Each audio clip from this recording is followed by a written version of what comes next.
Hi guys, tour গাইডের first day আমাদের সাথে আমরা ভোরবেলাতেই সমুদ্রের ধারেতে পৌঁছে গেছিলাম এবং সুন্দর একটা ভিউ উপভোগ করার জন্য। কিন্তু আমাদের ব্যাড লাক ছিল যে সেদিনকে সানরাইজটা ভালো করে হয়নি। তো আমরা পুরী সি বিচেতে বসে বসে আমরা যে দিকটাতে ছিলাম সেদিকটা ছিল অ্যাকচুয়ালি গোল্ডেন বিচের দিকেতে। তো আমাদের এই দিকটাতে একটুখানি ফাঁকা ফাঁকা ছিল, বা স্বর্গদ্বারের দিকটাতে বেশি ভিড় ছিল। আমরা দেখতেই পাচ্ছি এখান থেকে, আমি ক্যামেরাটা একটুখানি জুম করে দেখালাম যে স্বর্গদ্বারটা এখান থেকে একটু মাত্র 5 মিনিট, বাট আমরা ছিলাম গোল্ডেন বিচের ধারেতে।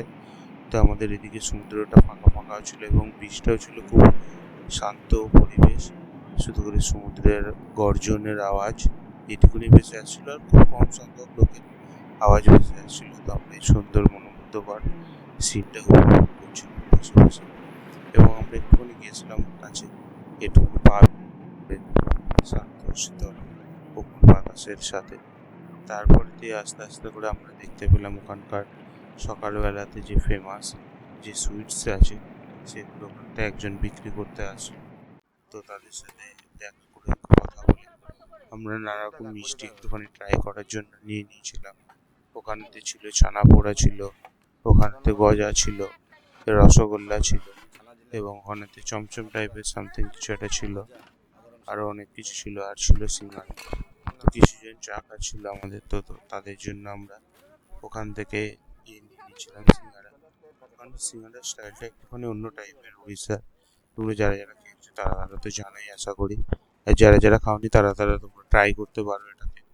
ওখানে সিঙ্গারাতে আমাদের এখানেতে যেরকম অনেক কিছু দিয়ে স্টাফিং করা থাকে কলকাতার স্টাইলে, বাট ওখানেতে সেরকম না। ওর ভেতরেতে 4-5টা আলু ছিল খোসাওয়ালা, বাট আর তার মধ্যে জাস্ট মশলা, স্পাইসি মশলা দিয়ে, বাট টেস্টটা খুব ভালো ছিল। তো আমরা আস্তে আস্তে করে হোটেলেতে গিয়ে চেঞ্জেস করে আমরা বেরিয়ে পড়েছি পুরীর মন্দিরের উদ্দেশ্যে পুজো দেওয়ার জন্য। তো এখানেতে দুরকম সিস্টেমেতে পুজো দেওয়া যায়।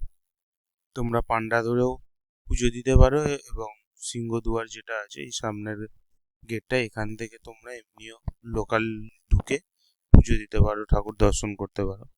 আমরা লোক পান্ডা ধরে গেছিলাম, তো আমাদেরকে দক্ষিণ দুয়ার দিয়ে এন্ট্রি করেছিল অনেকটা কাছাকাছি মন্দিরের, এবং ওখান থেকে আমরা ভালো মতো করে পুজো দিয়েছি, ঠাকুর দর্শনও করেছি অনেকটা কাছ থেকে গিয়ে ফাঁকায় ফাঁকায়। তো তোমরা চাইলে সেটাকে ট্রাই করতে পারো। আস্তে আস্তে করে আমরা এখন পুরীর মন্দিরে যে আরতি হয়েছিল সেটা একটুখানি তোমরা শুনে নাও, এই জাস্ট সাউন্ডটা, ওখানে যেই অরা ব্যাপার।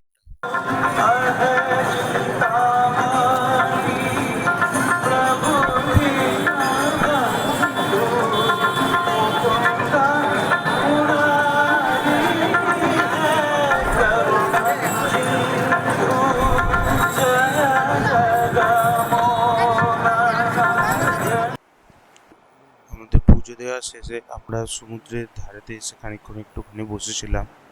তো বসে বসে আমাদের একটুখানি খিদেও পাচ্ছিল।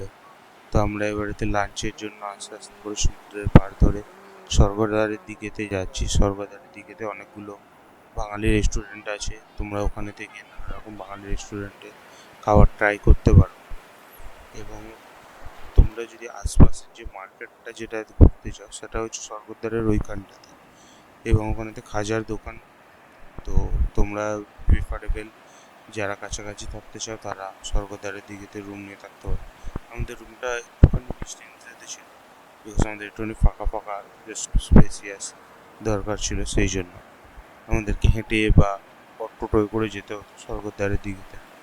তো আমরা 13ই পাব রেস্টুরেন্টটা আছে স্বর্গদ্বারের কাছাকাছি, তো 13ই পাব বনেতে এখানেতে এসে আমরা লাঞ্চটা সেরে নিয়েছিল। এখানে জাস্ট ভিড়টা দেখো, খানিকক্ষণ ওয়েট করতে হয় এখানেতে, একটুখানি এলে প্রচুর ভিড় থাকে। এবং আমাদের থালিটা ছিল, থালির মধ্যে অনেক কিছু ছিল, সবাই একসাথে আমরা লাঞ্চটা স্টার্ট করেছিলাম।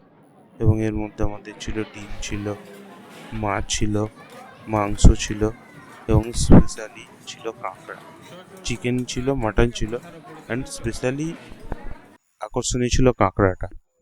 অ্যান্ড আমাদের হোটেল থেকে এই ভিউটা, বিকালবেলাতে একটুখানি হালকা ঝিরিঝিরি বৃষ্টি হচ্ছিল, তো সেই সময়তে ছাদে গেছিলাম, জাস্ট ছাদ থেকে জাস্ট এই ভিউটা ছিল যে এদিকেতে পুরীর জগন্নাথ মন্দির, আর জাস্ট একটুখানি সাইড হলে এই সাইডটাতে পুরো সমুদ্রের ভিউটা, আমরা ছিলাম সমুদ্রের অনেকটাই কাছাকাছি, তো ভিউটা ছিল অসাম।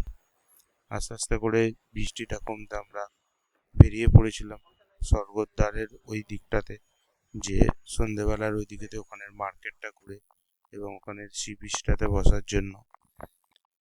তো ওখানকার নানা রকম স্টলের পিকচার্স তোমরা দেখতে পারো, নানা রকম জিনিস ওখানেতে পাওয়া যায়, তো তোমরা তোমাদের শপিং করতে পারো ওখানে।